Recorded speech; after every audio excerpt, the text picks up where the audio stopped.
All right, it's time for Bo Knows. In today's edition, we're going to the youth sports field.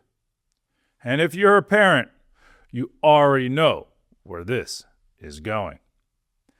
Kids today, they don't just play a sport. They specialize. 2 or 3 teams, private training, weekend, tournaments. At some point, it stops feeling like youth sports and starts feeling like running an NFL front office out of your SUV.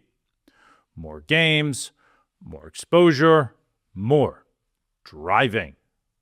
And the assumption is more must mean better.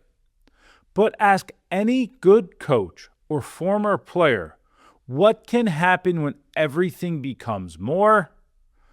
Practice gets diluted, rest gets diluted, joy gets diluted. The kid is busier, but are they actually getting better? That is the question. And honestly, I'm not convinced all this more is making kids better. Because in sports and in wealth building, doing more is not always the same thing as getting better. Adults do the same thing financially. Too many accounts, too many strategies, too many half-finished plans. Active, but not advancing. Busy, but not building. That is the trap.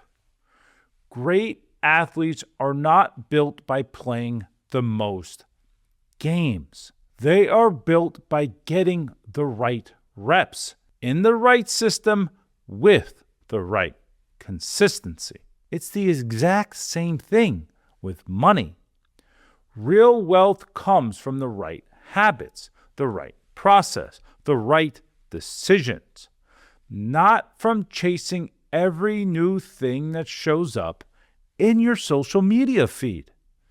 So here's your Bo Knows rule for today. I call it Bo Knows.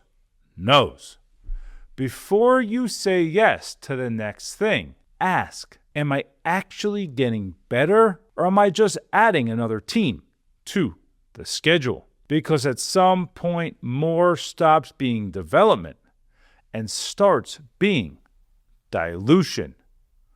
More games, less practice.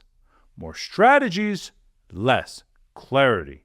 More motion, less progress. That is not building wealth. That is crowding the field. Wealth building works the same way. You do not win because you said yes to everything. You win because you protected the system long enough for the reps to compound. All right, that's Bo Knows. Let's bring this episode home. So, if you take absolutely nothing else from today's episode, take this. The goal is not to say no to everything. The goal is to say no with enough intention that the right yes remains possible. Because every yes spends something, and every no protects something. So before your next major yes, use what I call the better yes test. 3 questions to sit with after this episode. 1, what does this really cost? Not just the price, the full cost. Money, time, calm.